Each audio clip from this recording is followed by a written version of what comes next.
के इस बुलेटिन में स्वागत है आपका। मैं हूं रचना रावत। तो चलिए शुरू करते हैं खबरों का सिलसिला। बदमाशों को पकड़ने में नाकाम उत्तर प्रदेश पुलिस। जी हां, मामला मेरठ के तांडा इलाके का है, जहां बदमाशों को पकड़ने के लिए पुलिस लगातार कॉम्बिंग कर रही है। बताया जा रहा है कि किसी डॉक्टर के अपहरण के बाद बदमाशों की लोकेशन मेरठ के तांडा इलाके में पाई गई थी। पुलिस के बदमाशों के ठिकाने पर पहुंचते ही बदमाश वहां से फरार हो गए। पुलिस इस कॉम्बिंग ऑपरेशन पर कुछ भी बोलने से बच रही है।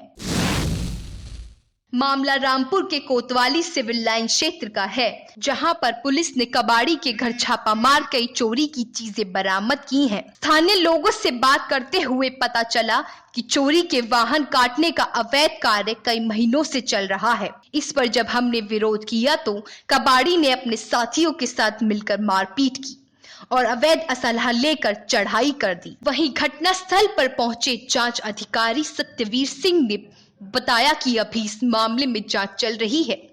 यहां से कटी हुई बाइक मिली है और मौके से कबाड़ी फरार हो गया है। हमने कहा ये गाड़ियाँ यहाँ क्यों काट रहा हूँ? चोरी की गाड़ी काट रहे थे। तो बोले ये चोरी की नहीं है। मैंने कहा चोरी की नहीं है तो अपनी दुकान पर काट लो जाके। तो बोले तुमसे रोका जाए तो रोक लो, और बदतमीजी करने लगे, मारा पीटी शुरू कर दी। और तो गालियाँ वालियाँ बकने लगे। मतलब यह है कि 15 लोग फैमिली के रहते हैं, उसके अंदर लेडीज से सब बदतमीजी करने लगे, उस पर मारपीट करने लगा बहुत। 6-7 लोग इन्होंने और बुला लिए। जब 6-7 लोग और बुला लिए तो वो जब पुलिस वाले आई तो वो एकदम भाग गया। वही बात, ये पहले भाग। जैसे जैसे हज की तारीख नजदीक आ रही है, वैसे वैसे हाजियों की तैयारियां जोर पकड़ने में लगी हुई हैं। जिन जिन हाजियों को इस साल हज बैतुल्ला पर जाने का मौका मिला है, उनकी तैयारियां जोर शोर पर हैं। इसी सिलसिले में यूपी के उन्नाव में हज पर जाने वाले हाजियों की एक स्पेशल ट्रेनिंग प्रोग्राम मुनाकिद किया गया है। इस बार जिले से लगभग 238 हाजियों को हज करने का मौका मिला, जिन्हें ट्रेनिंग देकर रुखसत किया जाएगा। अमरनाथ यात्रा के दौरान आए मैसेज को लेकर अफवाहों को झुठलाया। नहीं, अब देखिए, अब इस तरह के सवालात करेंगे तो इससे तो नफरत की दीवारें खड़ी होंगी। ये कोई बात नहीं। अमरनाथ यात्रा पर जो हमला हुआ है, इसका जो मुजरिम है, हम उसकी वफादारी नहीं कर रहे हैं, उसकी तरफदारी नहीं कर रहे हैं। उसकी जो इसके मुजरिम है उसको गिरफ्तार किया जाए, उसको सजा दी जाए। हम इसके मुआफिक है। आप उनको गिरफ्तार करें, चाहे वो इंडिया के लोग हों और चाहे वो पाकिस्तान के लोग, कोई भी हो, या वो किसी धर्म से ताल्लुक रखता हो। आप उसको, अब उस बुनियाद पे आप ये कहें कि हम हज पे जाने नहीं देंगे, तो ये तो सरासर जुल्म है और ये सरासर मुसलमानों के साथ नाइंसाफी है। और ऐसी उम्मीद हम हिंदुस्तान की हुकूमत से रखते भी नहीं। परेशानी बहुत हो रही। हर साल 10-15 दिन पहले हर हाजी के लिए हो जाता कि फला तारीख को आपको यानी जाना है, उड़ान हो, फला तारीख को आपकी उड़ान। इस साल 1 सप्ताह रह गए, लेकिन अभी तक किसी की तारीख नहीं है कि आपको कब जाना है कब। तो इसलिए हम लोग किसी से मिलने जाते हैं तो वो तारीख पूछते तो हम लोग बता नहीं पाते। असमंजस की स्थिति में तैयारियों में बाधा पड़ रही। सांप शब्द सुनते ही सभी के दिल में दहशत हो जाती है।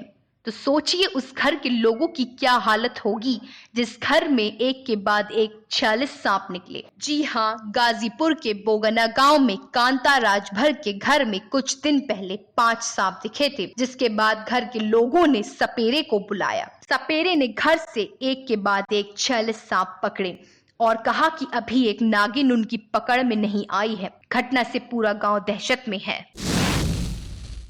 जमीनी विवाद के चलते एक शख्स की हत्या का मामला सामने आया है। जी हाँ, जिम ट्रेनी साजन भाटी, जो थाना 39 अंतर्गत सलारपुर गांव का रहने वाला है, जिसकी कुछ बदमाशों द्वारा अंधाधुंध फायरिंग कर हत्या कर दी गई। वहीं पुलिस के आला अधिकारियों की माने तो मृतक की हत्या का कारण जमीनी विवाद के साथ साथ किसी अन्य पार्टनर के साथ किया गया बिजनेस पार्टनरशिप को तोड़ लेना भी बताया जा रहा है, जिसके चलते हत्या की योजना बनाई गई। पुलिस ने प्रदीप भाटी और आमिर को गिरफ्तार कर साजन भाटी की हत्या का खुलासा कर लिया है। साथ ही हत्या के समय इस्तेमाल की गई Swift car, motorcycle, AK-9mm pistol सहित 2 कारतूस भी बरामद किए गए हैं।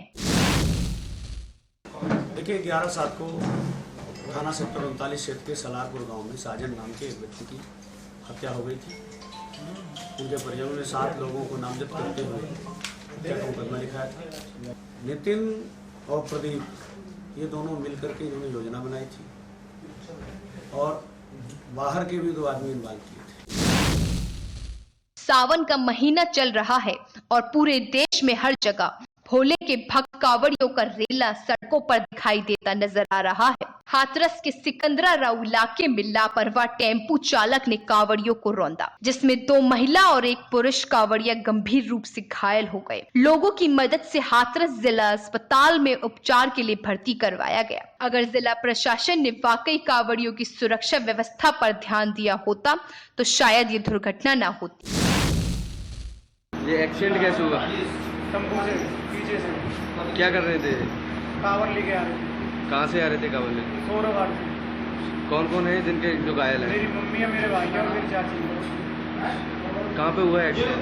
ये सिकंदरा राव से आगे 4 किलोमीटर आगे। ये गूचा गांव सादाबाद के निवासी हैं। 2 पुरुष 2 महिला और 1 पुरुष हैं और अभी घायल अवस्था में आए थे। इनका इलाज किया जा रहा है, कोई भी गंभीर रूप से घायल नहीं है।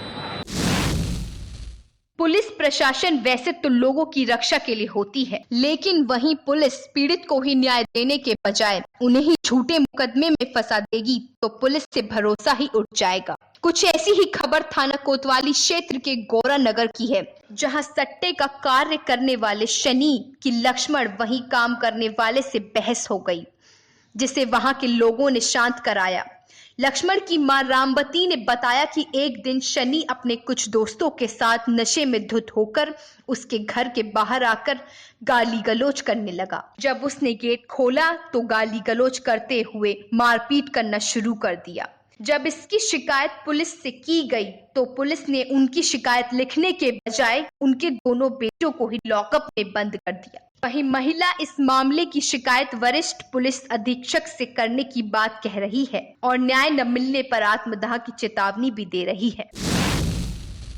मेरठ के थाना लिसाड़ी गेट से एक दिल दहलाने वाली घटना सामने आई है, जहां एक किराए के मकान में 15 दिन पहले आए एक दंपत्ति सलीम और भोली की हत्या कर मौत के घाट उतार दिया। घटना की जानकारी लोगों को तब हुई जब वहां से तेज दुर्गंध आने लगी। मौके पर पहुंची पुलिस ने कमरा खोला तो बिस्तर पर दोनों के शव पड़े मिले। वहीं दूसरी ओर कमरे की दीवारें खून की छींटों से सनी मिली, जो हत्या की वारदात को बखूबी बता रही थी। पुलिस द्वारा मामले की जांच की जा रही है।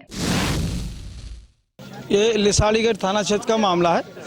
थोड़ी देर पहले ही पुलिस को सूचना मिली, मौके पर हम लोग यहाँ पर मौजूद हैं और बॉडी अंदर कमरे में बंद है, उनको शिफ्ट किया गया है। प्रथम दृष्टया ऐसा लगता है कि ये हो सकता है कि इनकी हत्या की गई हो सकता है कि सुसाइड का मामला हो, चूँकि अभी का मामला है, बहुत ज़्यादा जानकारी नहीं है। लेकिन दोनों मृतक के हमारे पास नाम आ गए, एक का नाम भोली है और दूसरा का नाम सलीम है। में फिलहाल इतना ही। आप बने रहिए इंडिया क्राइम के साथ।